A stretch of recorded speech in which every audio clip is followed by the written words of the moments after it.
All right, my name is Jack Coker.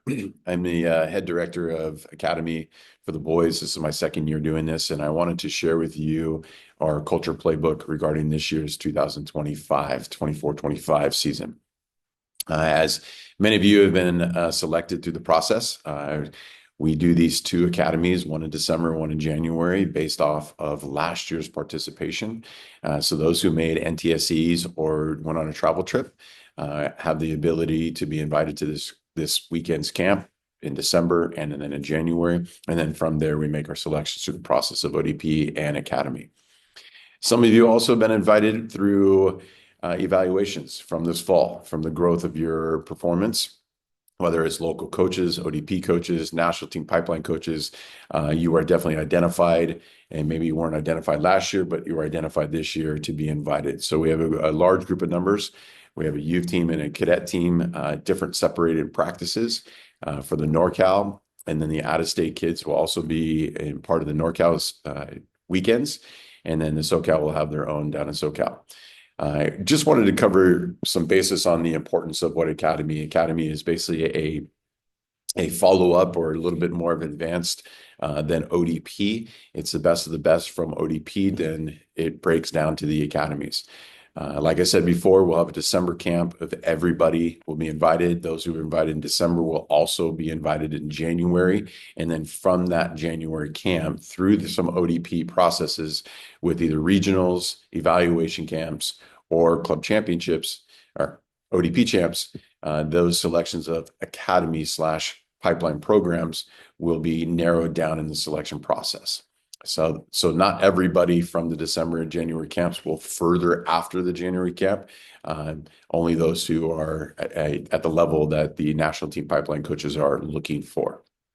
It's important that you guys take a look at this document, and I want to go over briefly with the expectations of what the academy is. It's our culture playbook and the type of athletes that we're looking for in the future of our program to represent us not only in the local form of our ODP programs, but also in our national stage with our national team pipeline programs as well as the senior team. So it's kind of a linear between the senior team all the way down into the development ages.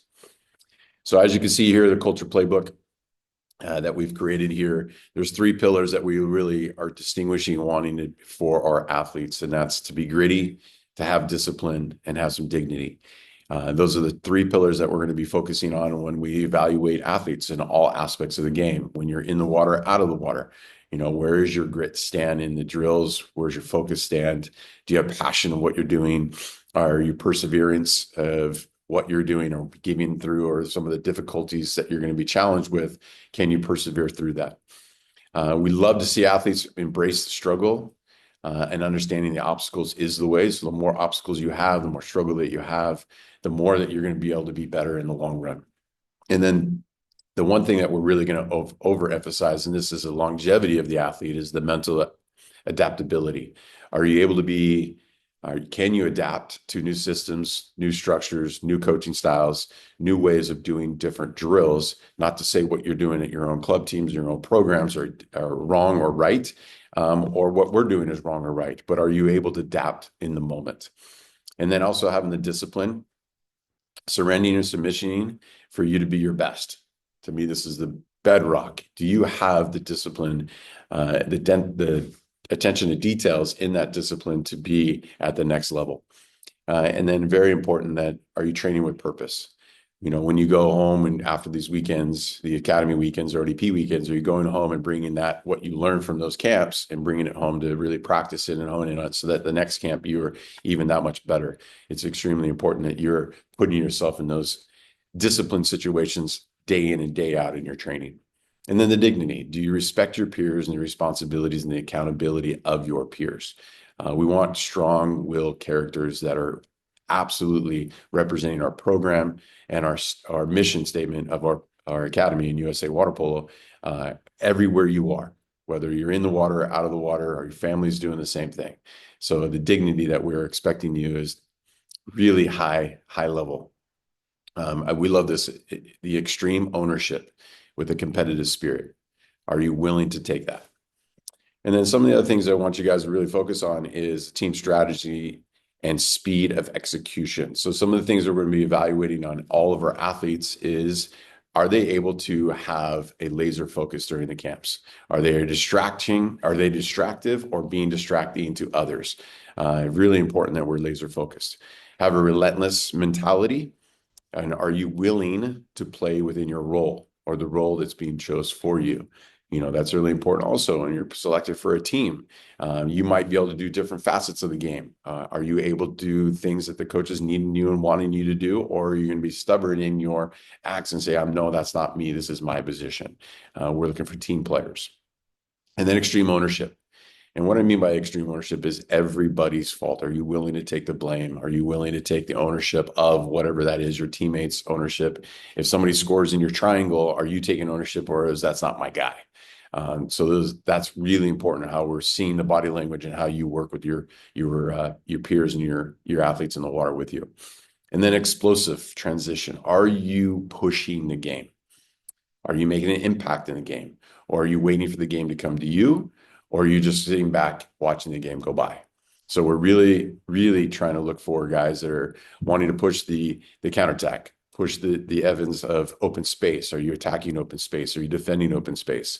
Are you in attack mode? And then offense, we want to look for composure. 3 passing rule. That's how do we get in an attacking position, a threat position to the offensive side within 3 passes? Are we really being composed in that? Are we making bad decisions with the ball, or are we making good decisions with the ball?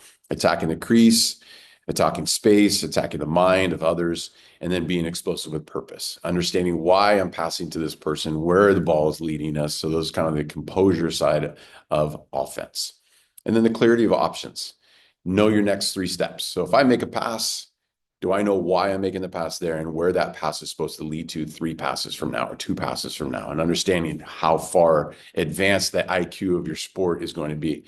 We are really wanting, I know I'm saying the word really, but we're extremely important that we're chasing after the IQ water polo players, and not necessarily the structure of your physique, but more of the mental capacity that you have to bring to the game.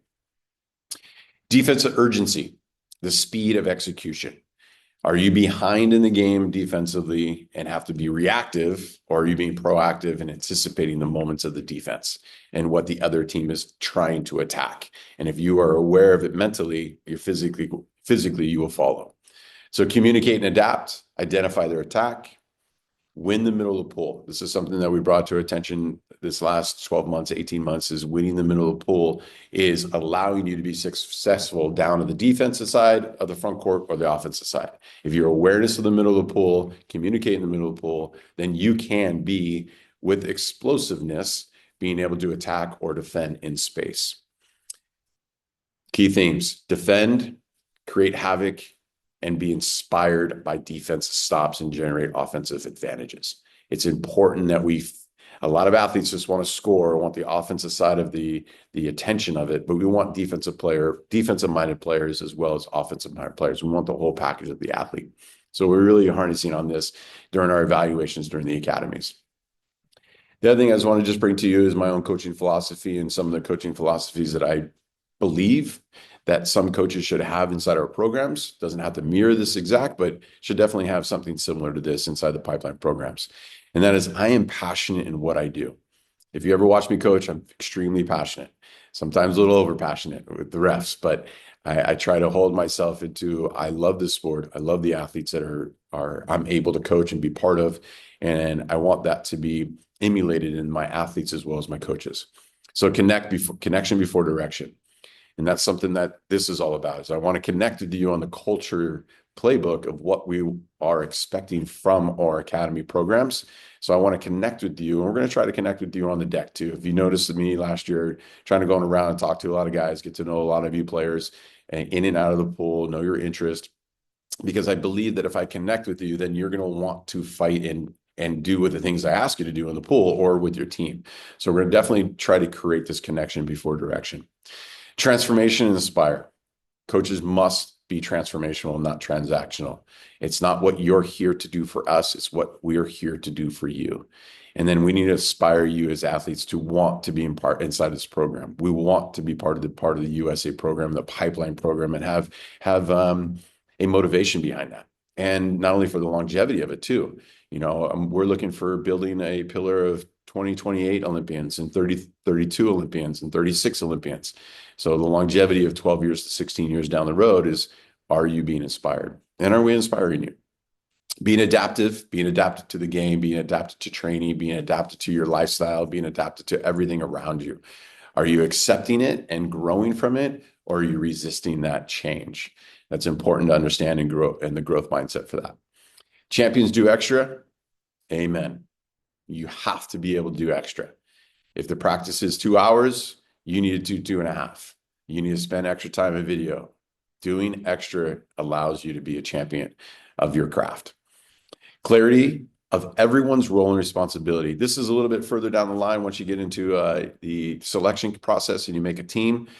The coaches are demanded to make sure that they're clear on their objective for their use of athletes.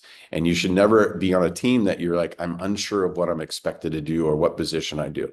We should be extremely clear on everyone's role and responsibilities, even from coaching staff to athletes. You can never be overly prepared. I strongly believe in that. That's with scouting reports, video reports, practice, everything. Just always be prepared, prepare for the worst, and wish and protect the best. Obstacles is the way, seek the advantages and the disadvantages. This is something that a coach of mine, a good friend of mine, James Graham, brought to my attention, is obstacles the way. It's something that any kind of obstacle in my way, I must find a solution instead of complaining about what is going on around me. And I want to make sure that I'm helping those athletes around me feel this, understand this. Nothing is impossible. Seek the solutions. Data, information, decision. We do a lot of data. We'll do evaluation sheets for all the athletes. We'll also do stats once we get into the games. Data information gives us solutions to the future of what we need to change in our tactics. And then enjoy the process and journey. I want the academy trainings. It's imperative for me to want you guys to be there. I want you to want to be there. To feel like these trainings are not a dread of you having to go to another weekend of camps, another practices, or I got to swim sets on Friday night. No, I want you guys to come with an enthusiastic energy that'll match the coaching staff of what we're trying to do inside the tactics of the game. We will never swim at these trainings. We'll only do water polo tactics and make sure that we're challenging you mentally and physically. But we don't want you to have to be like, I have to go there. No, I want you to want to go here. I want you to want to be part of the academy for the longevity of it, for the longevity of your career. And however you want to use that, you want to use it to get into colleges, great. If you want to use it to get into pipeline programs, fantastic. If you want to just get better at your craft, we are here for that. So I hope this is a little bit of insight to what our culture playbook looks like for your academy. If you happen to have any questions, look forward to it. I will be down in SoCal in December, and hopefully maybe in January, I'll be up in the NorCal region. James Lathrop is going to run the NorCal in December, and then we'll have different pipeline program coaches at the NorCal and SoCal. Again, we look for you to be on your best. Give us your best. Be there with open mindset, and we look forward to seeing you soon.